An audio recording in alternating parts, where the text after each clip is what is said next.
మా నందినికి స్నానం చేపించి పసుపు కుంకుమ పెట్టి 5 తీర ధనియాలు పెట్టి మొక్కిన. అంటే నా దగ్గర బాగా పెద్దగా ఏం లేదు, ఏదో నాకు దోసిన మందం చేసిన. ఇవాళ వరలక్ష్మి శుక్రవారం కదా, ఆ లక్ష్మి మాత అన్ని దేవుళ్ళు గోమాతలు ఉంటారు కదా, అందుకే నేను మా నందినికి ఇలా చేసిన. ప్రతి ఒక్క దేవుడు మమ్మల్ని దీవించాలి. మా వీడియో చూసిన వాళ్ళకు, సబ్స్క్రైబ్ చేసుకునే వాళ్ళకు కూడా ఆ లక్ష్మి దేవత దీవించి మంచిగా కాపాడి ప్రతి ఒక్కటి లోటు లేకుండా ఉంచాలని నా మనస్ఫూర్తిగా కోరుకుంటున్న తండ్రి మహాలక్ష్మి దేవత. లక్ష్మి ఉంటే దేనికైనా లోటు లేదంటారు కదా, అందుకే ఆమె మన కడప దాటి రావాలని, మన కడప లోపట్నే ఉండాలని కోరుకుంటున్నా. మా వీడియో సబ్స్క్రైబ్ చేసుకొని లైకులు కొట్టండి. శ్రీ మహాలక్ష్మి జై గోమాత. వరలక్ష్మి ఇయ్యాల శుక్రవారం. జై గోమాత.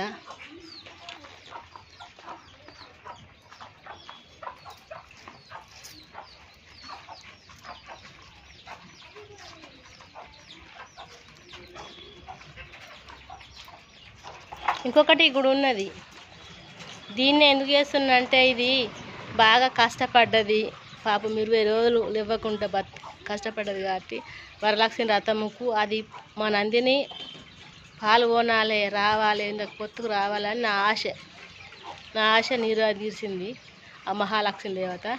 మీకు కూడా మా వీడియో చూసిన వాళ్ళకు కూడా, సబ్స్క్రైబ్ చేసుకున్న కూడా ఆమె ఎప్పుడు తోడు ఉండాలని నేను కోరుకుంటున్నాను. మీ కడప లోపట్నే ఉండాలి, మీకు ఏ కష్టం రాకుండా ఉండాలని నేను కోరుకుంటున్నాను.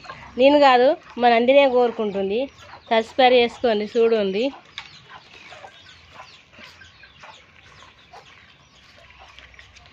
ఇది ఒకటే.